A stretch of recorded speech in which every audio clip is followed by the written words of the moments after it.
El frío de aquella noche de invierno no era nada comparado con el escalofrío que me recorrió el alma cuando escuché el clic seco del cerrojo.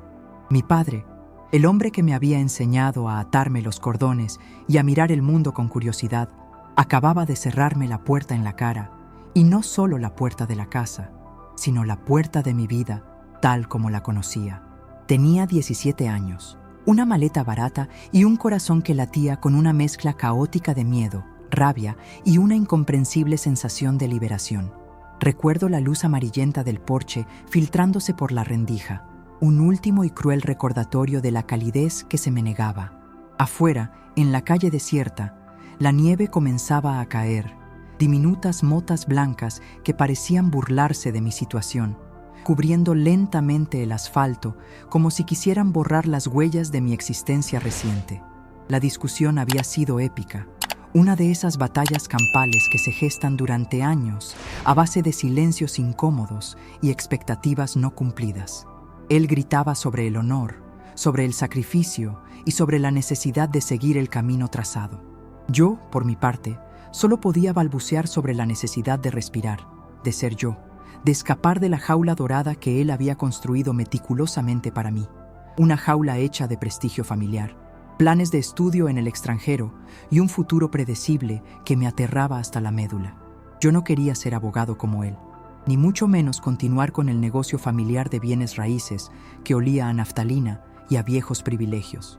Yo quería pintar, quería viajar, quería que mis manos estuvieran cubiertas de arcilla y no de tinta de bolígrafo. Esa simple verdad, pronunciada en voz alta por primera vez en mi vida, había sido el detonante de la explosión. No fue solo un desacuerdo, fue la demolición de un sueño, no el mío, sino el suyo. Al verme allí, temblando bajo el peso de mi pequeña rebelión, mi padre no vio a su hijo, sino a un traidor, a alguien que escupía sobre todo lo que él había construido con tanto esfuerzo. Sus ojos, normalmente fríos y calculadores, ardían con una furia desconocida, una furia que no pedía explicación, solo obediencia ciega. La última frase que me dijo, antes de que el cerrojo emitiera su juicio final, fue un latigazo que aún resuena en mis noches. Si cruzas esa puerta, ya no eres mi hijo, estás solo. Y así fue, solo, sin dinero, sin plan, sin un lugar a donde ir, con el frío calándoseme hasta los huesos. Mi madre, la eterna pacificadora, se había quedado en un silencio aterrador durante toda la disputa. Una estatua de mármol que observaba la caída de su familia sin atreverse a intervenir, prisionera también de las normas no escritas de nuestro hogar. Me quedé un rato en el porche, esperando un milagro, un cambio de corazón, el sonido de la puerta abriéndose y su voz, ahora suave, pidiéndome que volviera. Pero el silencio era mi única compañía. Comprendí en ese instante que la ruptura era total, que el cordón umbilical que me unía a esa vida se había cortado con una crueldad helada. Las lágrimas se congelaron en mis mejillas antes de poder deslizarse, convirtiéndose en pequeñas agujas de hielo. Recogí la maleta, di media vuelta y comencé a caminar, dejando atrás no solo una casa, sino una identidad. La primera noche la pasé en una estación de autobuses, abrazado a mi maleta, el olor a diésel y a soledad perforando mis pulmones. El ruido constante de los anuncios por megafonía y el ir y venir de la gente me sirvieron de distracción, impidiéndome caer en el abismo de la autocompasión. Sabía que si me permitía sentir el dolor, no me levantaría jamás. A la mañana siguiente, con el primer rayo de sol asomando tímidamente por las ventanas mugrientas, tomé una decisión. No volvería. Nunca. Convertiría su rechazo en mi motor. Me prometí que un día él se arrepentiría de haberme subestimado, de haberme considerado un fracaso. En ese momento, mi objetivo no era la felicidad, era la supervivencia y la demostración. Encontré trabajo lavando platos en un pequeño restaurante italiano, un infierno de grasa y calor, donde las horas se estiraban hasta el infinito. El dueño, un inmigrante gruñón llamado Sal, me trataba con una dureza que paradójicamente aprecié, pues no me daba tiempo para pensar en mi desgracia. Dormía en la trastienda, entre cajas de tomates enlatados, y la ducha caliente era un lujo que solo podía pagar con el sudor de mi frente. Los días se convirtieron en semanas, las semanas en meses. Dejé de ser el niño de papá para convertirme en alguien que sabía el valor de $1 ganado honestamente. Ahorré cada centavo, comprando pinceles y lienzos de segunda mano. Por las noches, después de turnos agotadores, pintaba en mi minúsculo espacio, volcando en los colores toda la rabia, la tristeza y la determinación que me consumían. Mi arte se volvió oscuro, visceral, lleno de contrastes, reflejando perfectamente el tormento interior. Pasaron 2 años antes de que sintiera que podía respirar con cierta normalidad. Había alquilado un pequeño apartamento en un barrio humilde, lejos del lujo y la pretensión de mi vida anterior. Mis cuadros, al principio solo una terapia, empezaron a llamar la atención en ferias de arte locales. No eran obras alegres, pero tenían una intensidad que la gente no podía ignorar. Un día, un crítico de arte local, un hombre excéntrico con gafas de montura gruesa, se detuvo ante mi trabajo y me dijo una frase que cambió mi perspectiva. Tu dolor es tu paleta, muchacho. No lo escondas, véndelo. Esa frase fue el punto de inflexión. Comencé a vender. No mucho al principio, pero lo suficiente para dejar el trabajo en el restaurante y dedicarme por completo a lo que amaba. Me sumergí en la escena artística, en el caos creativo de los estudios y las galerías pequeñas. Forjé mi propio camino, ladrillo a ladrillo, pincelada a pincelada. La humillación se transformó en orgullo. Me convertí en Alejandro, el artista, y el eco de mi apellido paterno se fue desvaneciendo hasta convertirse en un murmullo lejano. Pero la sombra de la casa, de la puerta cerrada, nunca desapareció por completo. Era la herida que, aunque cicatrizada, ardía cada vez que lograba un éxito, un recordatorio constante de que, aunque había triunfado, lo había hecho en absoluta soledad. En ocasiones, cuando estaba solo en mi estudio, me sorprendía a mí mismo buscando noticias de mi familia en internet, un vistazo rápido y lleno de culpa. Vi fotos de eventos familiares, de escenas importantes donde mi ausencia era un agujero palpable. Mi padre se veía más viejo, más rígido, su expresión aún más inescrutable. Mi madre, por otro lado, parecía haberse encogido, una figura frágil vestida de negro. Nunca hubo un intento de contacto, ni un mensaje, ni una llamada, lo cual reforzaba mi muro de resentimiento. El tiempo se encargó de poner distancia física y emocional, y esa distancia era mi escudo. Pasaron 10 años, 10 años de lucha, 10 años de silencio total. Yo había logrado lo impensable. Mi arte estaba ahora expuesto en galerías importantes, mi nombre era reconocido, y el dinero ya no era una preocupación, aunque el lujo de mi infancia me resultaba extraño, casi ofensivo. Recibí una invitación para una exposición individual en la capital, el sueño de todo artista. Era el momento de mi consagración. Lo había logrado, pero justo cuando estaba en la cima, el destino, con su habitual sentido del humor macabro, decidió intervenir. Una carta, un sobre viejo y arrugado, con una caligrafía temblorosa que apenas reconocí como la de mi madre. No tenía remitente claro, pero el sello y la dirección me hicieron temblar. No la abrí inmediatamente. La dejé sobre mi escritorio durante 3 días, mirándola como si fuera una bomba de tiempo. El éxito, el orgullo, la rabia acumulada, todo se tambaleaba ante la posibilidad de que esa carta contuviera algo que destruyera la paz precaria que había construido. Al tercer día, con el corazón latiéndome con una fuerza brutal, la abrí. La letra de mi madre era apenas legible, como si la hubiera escrito con guantes, y en ella no había reproches ni súplicas de regreso, solo una frase, una sola línea que lo cambió todo. Una línea que me hizo sentir la misma puñalada de frío de aquella noche de invierno, pero esta vez un frío mucho más profundo y aterrador. Tu padre está enfermo, Alejandro, y necesita hablar de la verdad. La verdad. ¿Qué verdad podía ser más grande que la que ya conocía, la verdad de su rechazo? Esta carta no me pedía volver, me exigía volver, no por él, sino por algo que yacía oculto bajo la superficie de nuestra historia. La exposición, el arte, mi vida, todo se desvaneció. Solo quedaba la urgencia de esa verdad desconocida. El resentimiento que me había alimentado durante 10 años se enfrentaba ahora a un miedo mucho más grande. El miedo a la ignorancia, a no saber por qué mi vida había sido destrozada. Este era el punto de no retorno. La venganza no tenía sentido si la historia que conocía era una farsa. Tenía que volver. Tenía que tocar esa misma puerta que me había sido cerrada, no para mendigar, sino para exigir la respuesta a la pregunta que me había carcomido el alma durante una década. ¿Por qué? El camino de regreso no fue el de un hijo pródigo, fue el de un detective en busca de la pieza final de un rompecabezas vital. Me di cuenta de que el verdadero perdón, la verdadera liberación, no vendría de la demostración de mi éxito, sino de la comprensión de la traición original. Y esa comprensión solo podía encontrarse en esa casa, frente al hombre que me había echado. El viaje de regreso fue un tormento. Cada kilómetro recorrido se sentía como un retroceso en el tiempo, un desandar de los pasos que me habían llevado a la libertad. 10 años habían pasado, y sin embargo, al acercarme a la ciudad natal, sentía que volvía a ser aquel muchacho asustado de 17. Mi coche, un modelo de lujo que mi éxito como artista me había permitido comprar, contrastaba dolorosamente con la sensación de vacío que me embargaba.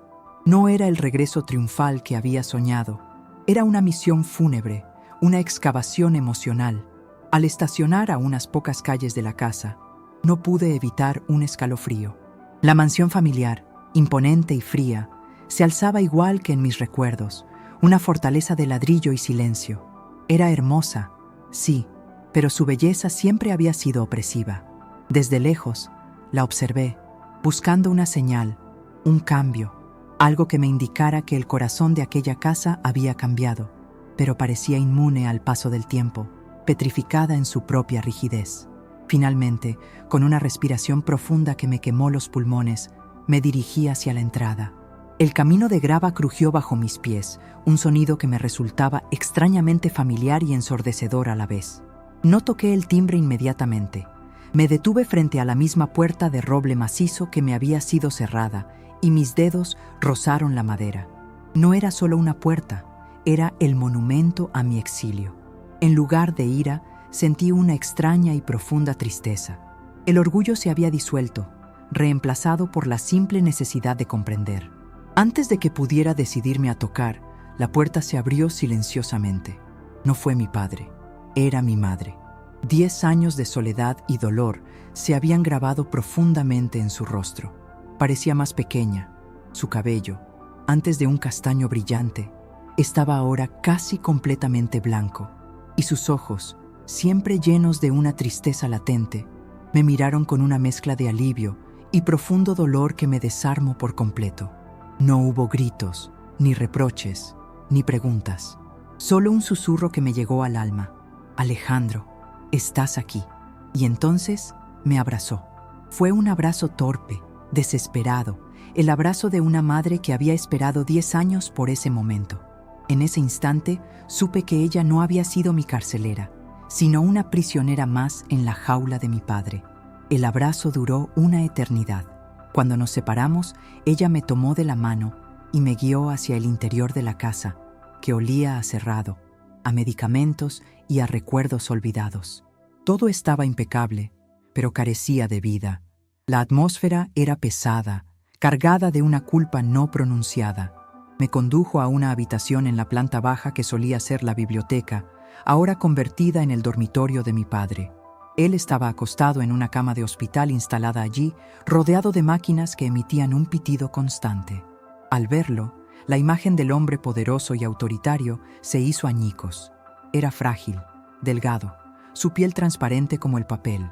Solo sus ojos, hundidos y vigilantes, conservaban una chispa de su antigua intensidad. Nos miramos. 10 años de silencio se interpusieron entre nosotros, un abismo insondable.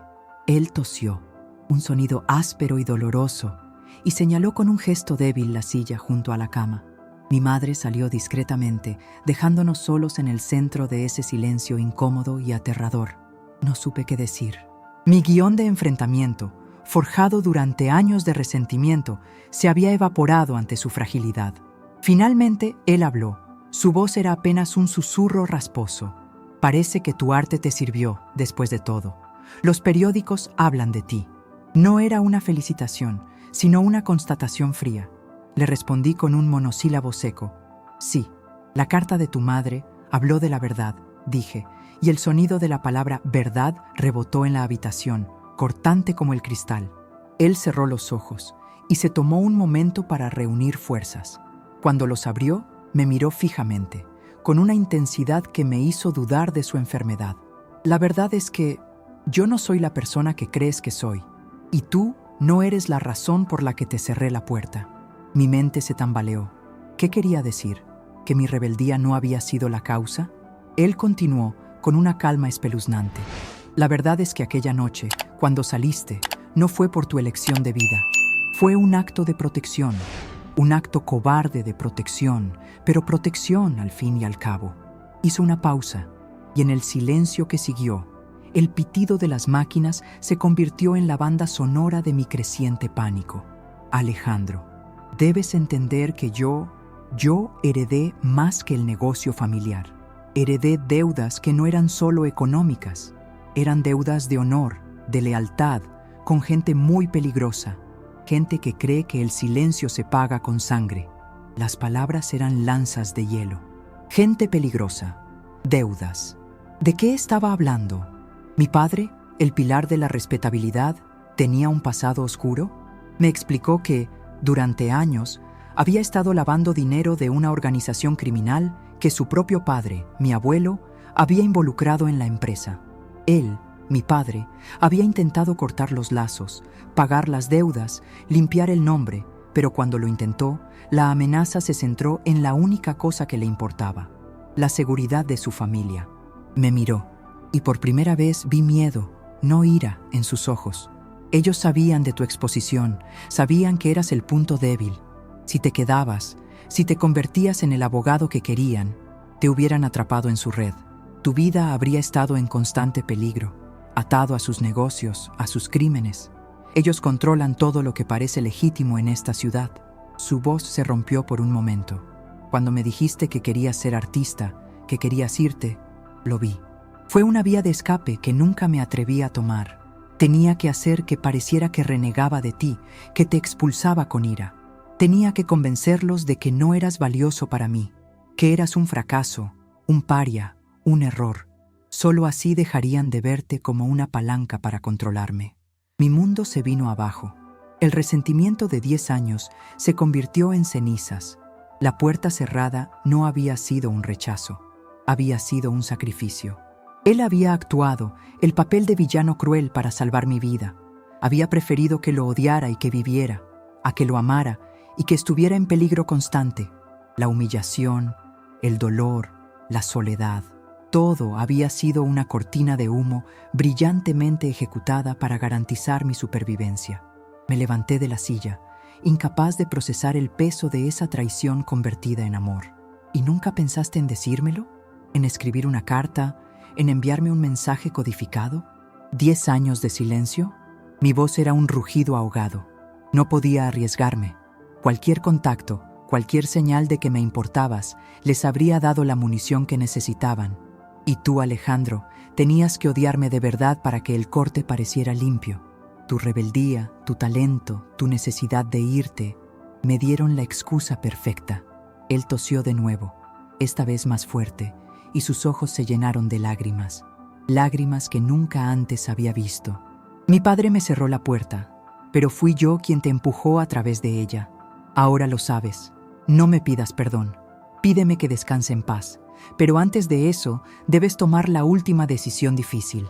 Señaló un pequeño cofre de madera en la mesita de noche. Adentro hay documentos, pruebas que mi padre no pudo destruir. Si los entregas, acabarás con todo. Si no lo haces, la verdad morirá conmigo. Y tú, aunque libre de mí, seguirás siendo un fugitivo de sus sombras. La decisión. La última carta de un padre en la agonía, pasándome el testigo de la redención familiar y la limpieza de un legado manchado. Yo había vuelto para perdonar a un tirano, solo para encontrarme con un mártir. La puerta cerrada era ahora una invitación a la guerra. Me quedé allí, de pie junto a la cama, mirando el pequeño cofre de madera como si contuviera dinamita, no documentos. El aliento se me había ido, sustituido por el zumbido constante de la revelación en mis oídos. Mi padre yacía allí, un fantasma de sí mismo, ofreciéndome no una disculpa, sino un legado, la oportunidad de ser el héroe que él nunca pudo ser. La ironía era brutal. Durante 10 años había pintado mi propia narrativa de resentimiento y éxito solitario, y ahora descubría que esa narrativa había sido orquestada por el mismo hombre que yo creía mi enemigo. Él había sacrificado su relación conmigo, su paz, su reputación ante mis ojos, para que yo pudiera vivir sin las cadenas de su pasado. El amor más profundo que había conocido de él no había sido expresado con palabras tiernas o abrazos, sino con el crujido de un cerrojo. Y ahora me ofrecía la llave para destruir la fuente de todo su tormento. Mi madre regresó, trayendo consigo un tazón de caldo, pero se detuvo en el umbral, sintiendo la tensión que llenaba el aire. Sus ojos me rogaron silencio, compasión. Yo, en cambio, no podía apartar la vista del cofre. La decisión no era solo sobre mi padre, era sobre mí. Si entregaba esos documentos, me expondría a la misma sombra que él había intentado evitarme. Si callaba, lo perdonaría, pero viviría sabiendo que la organización criminal seguiría operando, con mi padre llevándose la verdad a la tumba. Me acerqué al cofre. Era antiguo, con incrustaciones de metal oscuro, y olía a cedro viejo. Lo abrí con manos temblorosas. Dentro no había joyas ni dinero, solo legajos de papel amarillento, cuadernos con letra apretada, y lo que parecían ser extractos bancarios codificados. Eran los huesos del negocio sucio de mi abuelo, la prueba irrefutable de décadas de corrupción y lavado de dinero.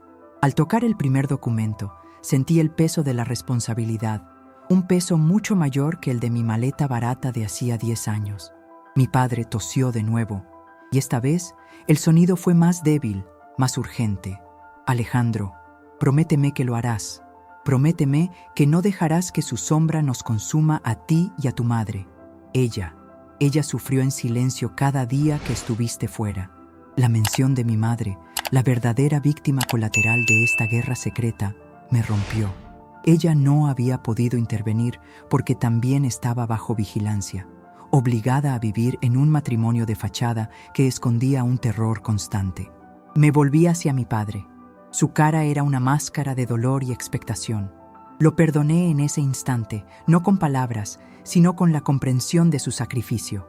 El odio se transformó en una piedad profunda.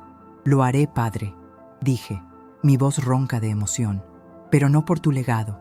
Lo haré por la paz de mamá y por la mía, para que la puerta, por fin, pueda abrirse de verdad». Cerré el cofre y lo abracé contra mi pecho. Era mi armadura y mi arma. Mi padre asintió. Una lágrima solitaria rodó por su mejilla surcada. Fue su última expresión de alivio. Momentos después, su respiración se hizo irregular, superficial, y luego se detuvo.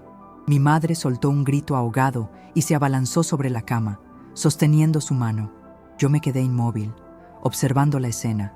El hombre que me había echado de casa acababa de morir en mi presencia, dejándome una verdad, un perdón no pedido y una misión.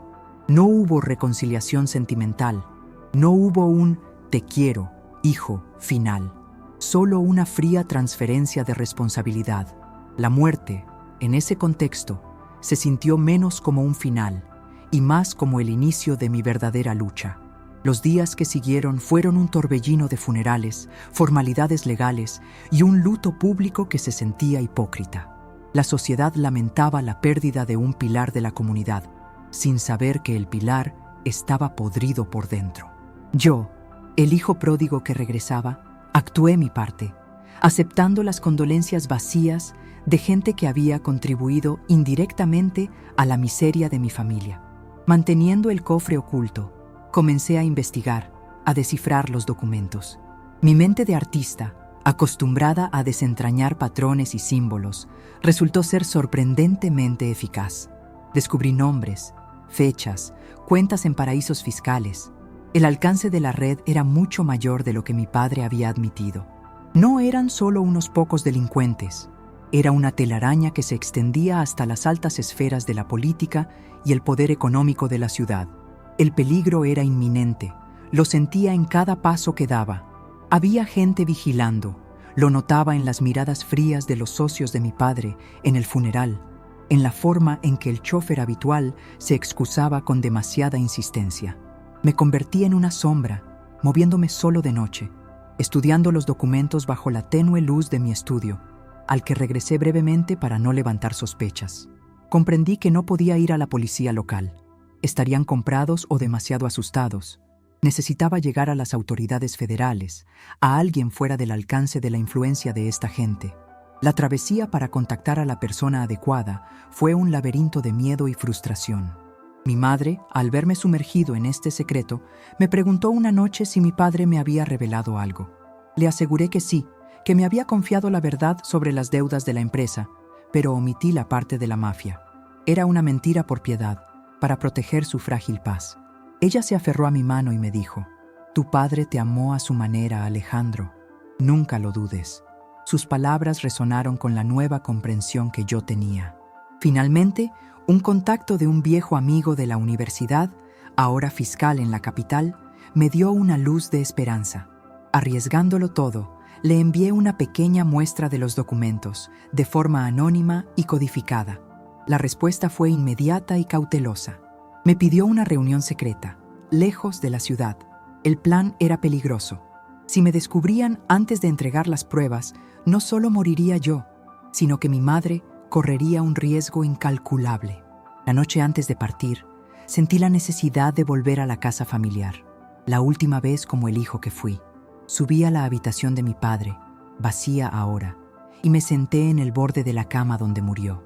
Me di cuenta de que el verdadero perdón no era un evento, sino un proceso, un acto continuo de llevar a cabo la misión que me había encargado. Abrir la puerta, después de todo, no era volver a entrar, sino liberar. Liberar la verdad, liberar a mi madre, liberarme a mí mismo de una sombra ancestral. Cogí el cofre, me despedí en silencio de la vieja casa y partí hacia la cita, con la certeza de que mi vida de artista, mi paz, todo podría terminar en las próximas 24 horas. La carretera era oscura, solo iluminada por las luces de mi coche. En el asiento del copiloto, el cofre era un pasajero silencioso, la carga más pesada que había llevado. La reunión con el fiscal, un hombre llamado Ricardo Vargas, se llevó a cabo en un pequeño motel de carretera a cientos de kilómetros de mi ciudad, un lugar tan genérico y anónimo que era el escondite perfecto. Llegué al punto de encuentro una hora antes, asegurándome de no ser seguido, conduciendo por rutas secundarias y cambiando mi patrón de velocidad. La paranoia se había convertido en mi sombra, pero era una aliada necesaria. Cuando Vargas llegó, su apariencia era la de un hombre de negocios cansado, una fachada cuidadosamente construida que escondía la agudeza de un cazador. Intercambiamos una seña discreta y entramos en una de las habitaciones alquiladas. El ambiente era tenso, dominado por el silencio y el zumbido del aire acondicionado. Puse el cofre sobre la mesa y el sonido de la madera al chocar con la superficie plástica resonó como un disparo en la pequeña habitación. «Todo lo que necesita está aquí, fiscal», le dije, mi voz baja y firme, despojada de cualquier emoción. Es la prueba de que la red de corrupción y lavado de dinero que mi padre y mi abuelo ayudaron a construir es mucho más grande de lo que cualquiera imagina. Abarca bancos, política y, lo que es más importante, la protección de figuras intocables. Vargas se acercó, sus ojos fijos en el cofre. Lo abrió y comenzó a hojear los documentos con una velocidad metódica, sin pronunciar palabra. Sus cejas se levantaban ligeramente con cada página que pasaba, una señal de que el peso de la información era abrumador. Pasaron 20 minutos que se sintieron como una vida entera. Finalmente, cerró el cofre, levantó la vista y me miró directamente. Esto, Alejandro, no es solo la limpieza del nombre de su familia. Esto es la caída de un imperio. Y lo pone a usted en la mira de gente que no duda en borrar cualquier rastro. Sentí un escalofrío. La confirmación del peligro no me sorprendió, pero escucharla de boca de un fiscal federal le daba una dimensión aterradora y real. Le conté la historia completa, la amenaza, el sacrificio de mi padre, la puerta cerrada como acto de amor desesperado. Vargas escuchó sin interrumpir, asintiendo ocasionalmente. Cuando terminé, me preguntó: ¿Y por qué no huyó usted del país? ¿Por qué se quedó a hacer su arte, a hacer ruido, a llamar la atención? Mi padre quería que yo viviera mi vida, que me realizara, respondí con una amargura contenida. Huir habría sido rendirme a su miedo. Él me dio la excusa para irme, pero mi éxito fue la prueba de que su sacrificio valió la pena. Y si me hubiera ido, esta verdad habría muerto con él. Vargas entendió la complejidad emocional detrás de mi decisión. Me explicó que, a partir de ese momento, mi vida tendría que cambiar drásticamente. Mi identidad como artista reconocido era ahora un riesgo inaceptable. Me ofreció protección federal, un programa de testigos que me obligaría a desaparecer, a renunciar a mi nombre y a mi arte.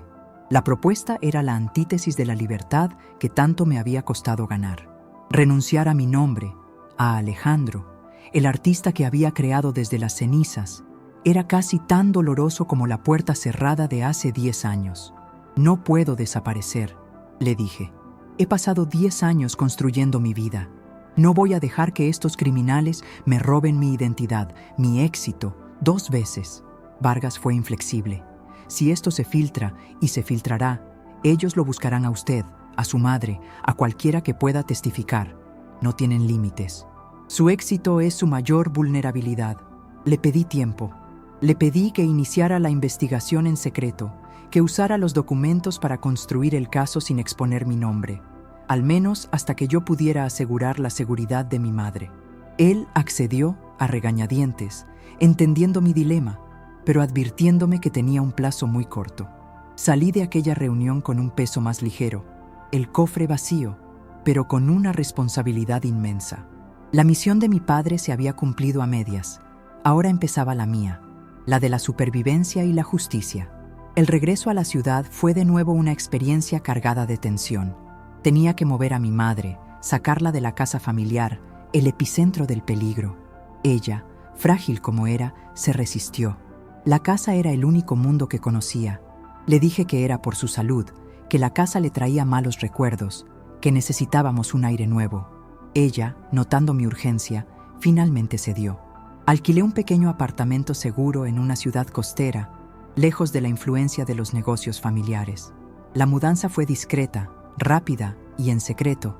Cuando la instalé en el nuevo lugar, ella parecía finalmente respirar, liberada del peso invisible que la casa siempre había representado. Me quedé con ella unos días, el primer tiempo real que pasábamos juntos en una década, reconstruyendo la relación rota, no como hijo y madre de un tirano, sino como 2 sobrevivientes de un secreto. Pero el tiempo se agotaba. Vargas me llamó. La investigación estaba avanzando demasiado rápido y, como temía, la primera filtración ocurrió. Un periodista de un medio independiente, con conexiones en el mundo legal, comenzó a hacer preguntas sobre las finanzas del difunto pilar de la comunidad. La sombra se acercaba. Mi nombre no había sido revelado, pero era cuestión de tiempo. Tuve que tomar una decisión radical. Tenía que exponer las pruebas yo mismo, de una manera que me diera el control de la narrativa y la protección pública. Sabía que al hacerlo, mi arte, mi éxito y mi vida se fusionarían en un único y explosivo acto de denuncia. Volví a mi estudio en la ciudad, el lugar donde mi dolor se había transformado en arte. Me quedaban 24 horas. La última obra de arte que pintaría sería mi confesión.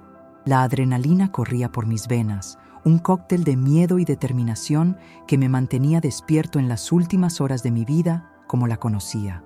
Mi estudio, mi santuario, se había transformado en un cuartel general para la verdad. Sabía que la exposición pública era la única forma de asegurar mi supervivencia y la de mi madre. Si me convertía en una figura pública denunciando la corrupción, los criminales lo pensarían 2 veces antes de silenciarme. La luz de la ventana filtraba el amanecer, el último amanecer antes de la explosión mediática. Había contactado a mi galerista, un hombre astuto y leal llamado Marco, y le había pedido organizar una rueda de prensa de emergencia bajo el pretexto de un anuncio artístico de última hora. Marco, aunque confundido por la urgencia, confió en mi instinto. Mientras la ciudad despertaba, yo preparaba mi obra maestra final. En el centro del estudio había colocado un lienzo enorme, un tríptico en blanco que esperaba su bautismo. Mi plan era simple en su audacia: usar mi arte, mi voz real para revelar la verdad de los documentos. Pasé las siguientes horas pintando como nunca antes, volcando en el lienzo no pigmentos, sino la historia de mi vida. Usé tonos oscuros, grises y negros para representar la opresión del pasado, la sombra de la mafia que había ahogado a mi familia. En el centro, sin embargo, pinté una puerta. La puerta de roble macizo, pero esta vez estaba abierta, y la luz, un dorado brillante y esperanzador, emanaba de su interior. Al pie de la puerta, una figura solitaria, un joven con una maleta, se alejaba, pero en la distancia, esa misma figura regresaba, no con ira, sino con el cofre de madera en sus manos. La obra se tituló El cerrajero de la verdad, pero lo que la hacía explosiva no era la pintura en sí, sino lo que escribía a su alrededor. Con tinta negra e indeleble, transcribí nombres, fechas y detalles clave de los documentos de mi padre. Nombres de políticos, de banqueros, de figuras de alto perfil que la ciudad reverenciaba. No entregué las pruebas al público, sino la hoja de ruta para encontrarlas, citando cuentas específicas y empresas fachada. Convirtiendo mi arte en un manifiesto, obligaba a la prensa a investigar y al fiscal Vargas a acelerar su acción. Las palabras no eran metáforas, eran hechos. La pintura se convirtió en un mural de denuncia, la mezcla perfecta de mi vida de artista y mi destino de redentor. Justo cuando terminé, exhausto y temblando, sonó el teléfono. Era el fiscal Vargas, su voz tensa. Alejandro, tenemos un problema serio. Alguien en nuestro equipo vendió información. Saben que tienes las pruebas y que te reuniste conmigo. Están viniendo por ti. Tienes que salir ahora. Te enviaré un equipo de extracción, pero tardarán al menos 1 hora. La noticia me golpeó como un puñetazo. No había tiempo. Estaban a minutos, no a horas, de mi ubicación. Miré el tríptico terminado, mi última jugada. La rueda de prensa de Marco estaba programada para mediodía. Yo no podía estar allí. Necesitaba que la pintura hablara por mí. Corrí al almacén, recuperé una vieja cámara de seguridad que había instalado para vigilar mis obras más valiosas y la configuré para hacer una transmisión en vivo a través de una plataforma social poco conocida. Mi mensaje era simple: 1 hora de cuenta regresiva, y luego la obra de arte sería revelada. Envié el enlace de la transmisión a Marco y a varios periodistas de medios nacionales con una sola línea: la verdad de la familia, apellido de mi padre, a mediodía. ¡No se lo pierdan! Ahora mi vida dependía de la velocidad de las redes sociales y del deseo de la gente de conocer un escándalo. Me vestí con ropa oscura, tomé mi mochila con algo de dinero y mi pasaporte. Justo cuando estaba a punto de salir, escuché el sonido. No era el timbre. Eran varios coches frenando bruscamente afuera y voces bajas y autoritarias en el pasillo. Habían llegado. Estaban en el edificio. No había forma de escapar por la puerta principal. Corrí a la parte trasera del estudio. Había una escalera de incendios en el patio, pero antes de alcanzarla, la puerta principal del estudio se abrió de golpe, siendo forzada con un violento golpe. Entraron 2 hombres corpulentos, vestidos de civil, con la mirada fría y profesional. No eran matones comunes, eran ejecutores entrenados. «Quieto, Alejandro, queremos el resto de los documentos», dijo uno de ellos, su voz plana y sin emoción. Yo sabía que si me entregaba, no habría un juicio, solo un final rápido y silencioso. Los segundos pasaron lentamente. Detrás de mí, la ventana, mi única salida, estaba a varios metros del suelo. Delante, la muerte con traje. Miré mi pintura, mi confesión. Era demasiado grande para llevármela. Tenía que confiar en Marco y en la transmisión en vivo. En un último acto de desafío, grité: «Los documentos están con la justicia federal. Ya es demasiado tarde». El hombre sonrió, una mueca vacía. «No vinimos por los documentos, Alejandro. Vinimos a silenciar al testigo». Se abalanzaron sobre mí. No era un luchador, pero la desesperación me dio una fuerza inesperada. Arrojé una lata de disolvente a uno de ellos y corrí hacia la ventana. La abrí de un empujón y me lancé a la escalera de incendios. El sonido de un disparo rasgó el aire, seguido por el grito de dolor de uno de los hombres que había tropezado con los materiales. No miré atrás. Bajé corriendo por la escalera metálica, mis manos sangrando por la fricción. Aterricé en el callejón de atrás, entre contenedores de basura, y corrí. Corrí por mi vida, por la de mi madre, y por la verdad que ya estaba grabada en un lienzo, esperando su momento de explosión mediática. El arte me había salvado, dándome una ventana de tiempo crucial. Ahora, solo me quedaba 1 hora para sobrevivir hasta mediodía, cuando mi confesión se hiciera pública, y con suerte me diera la protección que la ley no pudo garantizarme a tiempo. Corrí sin rumbo fijo por los callejones, el corazón latiéndome con la furia de un tambor de guerra, el eco de los pasos de mis perseguidores resonando detrás de mí. Había dejado mi vida, mi arte, mi nombre, todo atrás, pero el sacrificio ya estaba hecho. La verdad estaba viva en el lienzo de mi estudio, y solo necesitaba llegar al mediodía para que estallara. Mi única meta era sobrevivir la hora que faltaba. Me mezclé con la multitud en el mercado matutino, un torrente de gente comprando y vendiendo que, paradójicamente, ofrecía el mejor camuflaje. Me puse una gorra de lana de un puesto callejero, bajé la cabeza y me moví como un fantasma entre las cajas de frutas y las conversaciones triviales. La sensación de ser cazado era visceral, y sabía que si me atrapaban, no me llevarían a un interrogatorio. Simplemente desaparecería. Logré llegar a una estación de metro y me metí en el primer vagón lleno de gente que partía. El ruido metálico del tren y el anonimato de los pasajeros me dieron un respiro, un momento para ordenar mis pensamientos. Saqué mi teléfono. Faltaban 40 minutos. Envié un mensaje de texto cifrado a Marco, mi galerista. Lanza la transmisión al minuto 30. No me esperes. La pintura habla por sí misma. Confía en la puerta abierta. Luego apagué el teléfono. La comunicación era ahora mi mayor riesgo.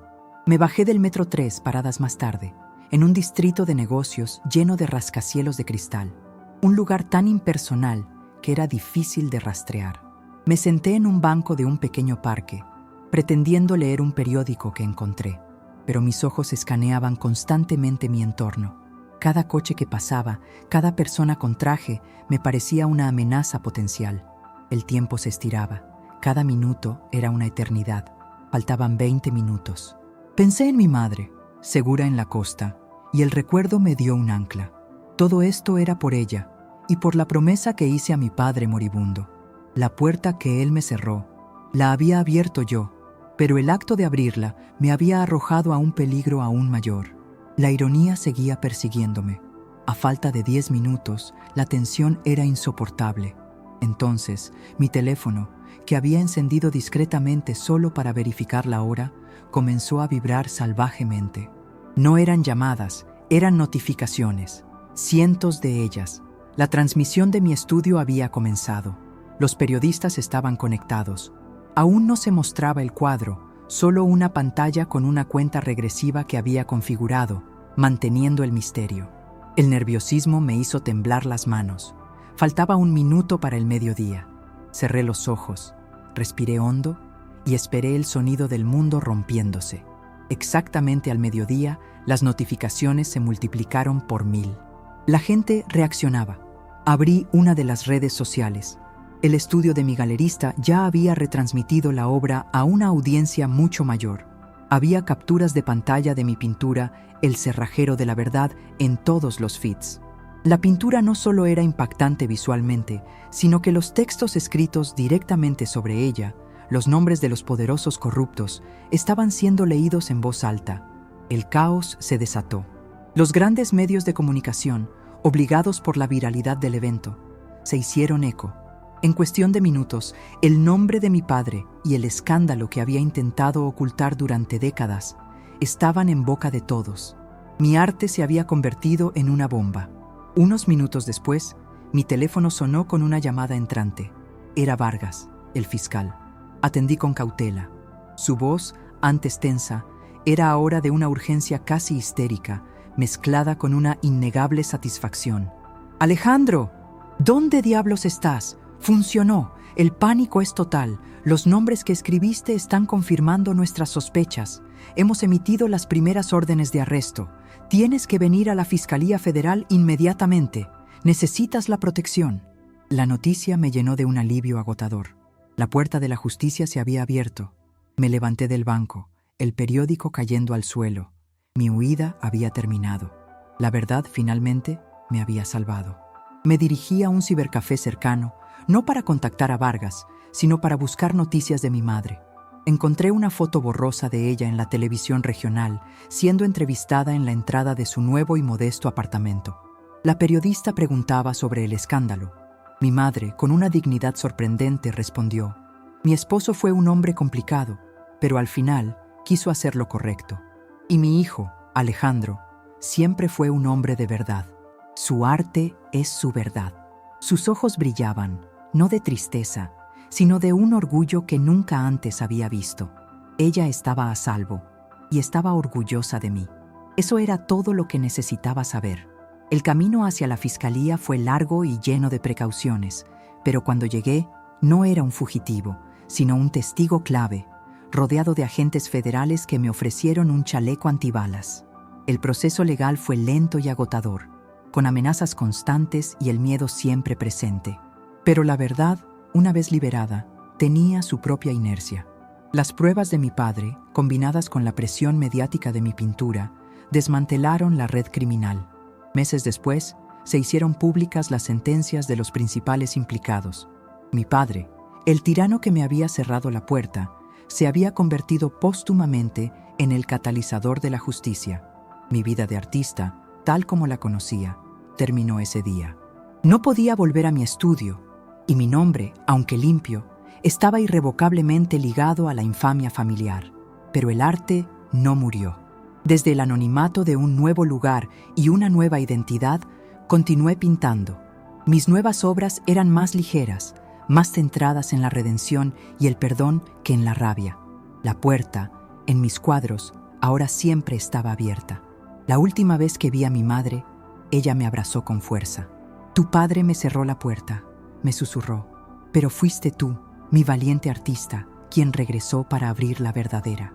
La puerta me fue cerrada para salvarme, pero volví a tocarla, no para perdonar a un hombre, sino para liberar una verdad que pesaba sobre todos. Y en ese acto de liberación encontré el verdadero significado de la redención y el amor incondicional que se esconde detrás de los actos más dolorosos. La historia de la puerta cerrada no era de rechazo, era la historia de un sacrificio que terminó con la liberación de un alma y la limpieza de un legado manchado.